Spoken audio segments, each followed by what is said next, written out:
Hello বন্ধুরা, চলে এসেছি আজকে নতুন একটা ভিডিও নিয়ে।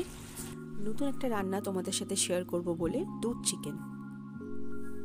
তো এই রান্নাটা করতে খুব বেশি জিনিসের প্রয়োজন হয় না। প্রথমেই আমি দিয়ে দিয়েছি পরিমাণ মতো সাদা তেল, তারপরে 4 চা চামচ মতো আদা রসুন বাটা। এখানে আদা রসুনের পরিমাণটা কিন্তু সমান হতে হবে। এই আদা রসুন বাটাটা দিয়ে খুব ভালোভাবে নেড়েচেড়ে নিতে হবে। আর আপনারা যদি রবিবারের একঘেয়ে চিকেন খেয়ে বোর হয়ে যান, তাহলে মাঝে মধ্যে এটা ট্রাই করতেই পারেন। বাচ্চা থেকে বয়স্ক সবাই এটা ভালোভাবেই খেতে পারবে। তো আমি এখানে চিকেনগুলো একে একে দিয়ে দিচ্ছি। আমি এখানে 1 কেজি মতো চিকেন নিয়েছিলাম, উইথ বোন, এগুলো সবই আছে। তো আমি এখানে চিকেনগুলো এখন দিয়ে নিয়ে ভালো মতো একটু নাড়াচাড়া করে নেব।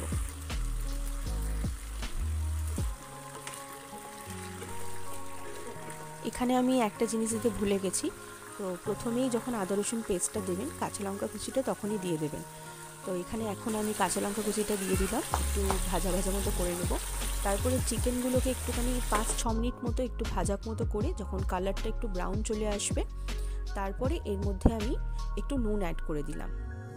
নুনটা অ্যাড করে দেওয়ার পরে একটু নেড়েচেড়ে নেব। তারপরে এখানে আমি অ্যাড করব দুধ। এখানে আমি নিয়েছি 1 কেজি চিকেনে 500 দুধ, যেটা আমি পুরোটাই দিয়ে দেব। এটা দিয়ে দেওয়ার পর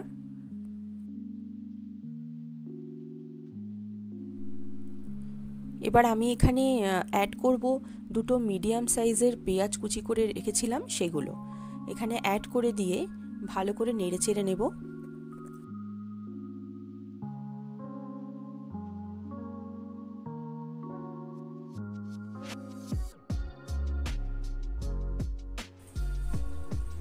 এবারে ঢাকনাটা দিয়ে গ্যাসের ফ্লেমটা একদম লো করে প্রায় 20 থেকে 25 মিনিট এইভাবে রেখে দেব।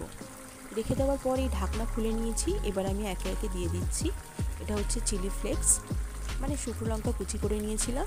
আর এর উপর দিয়ে দিচ্ছি ধনে গুঁড়ো, তারপর দিয়ে দিলাম জিরে গুঁড়ো, আর এটা গোলমরিচ গুঁড়ো। এবারে সব মশলাগুলো দেওয়া হয়ে গেলে একটু ভালো করে নাড়াচাড়া করে নিতে হবে। গ্যাসটা হাই ফ্লেমে দিয়ে 2 মিনিট নাড়াচাড়া করার পরই তেলটা ছেড়ে দেবে। তারপরেই উপর থেকে ধনেপাতা কুচিটা ছড়িয়ে দিলে রেডি হয়ে যাবে দুধ চিকেন।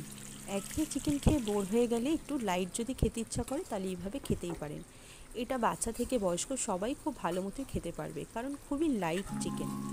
আর এইভাবে তেলটা এইভাবে বেরিয়েছে। তো এটা রুটির সাথে বেশি ভালো লাগে, তবে ভাতের সাথে মন্দ লাগে না।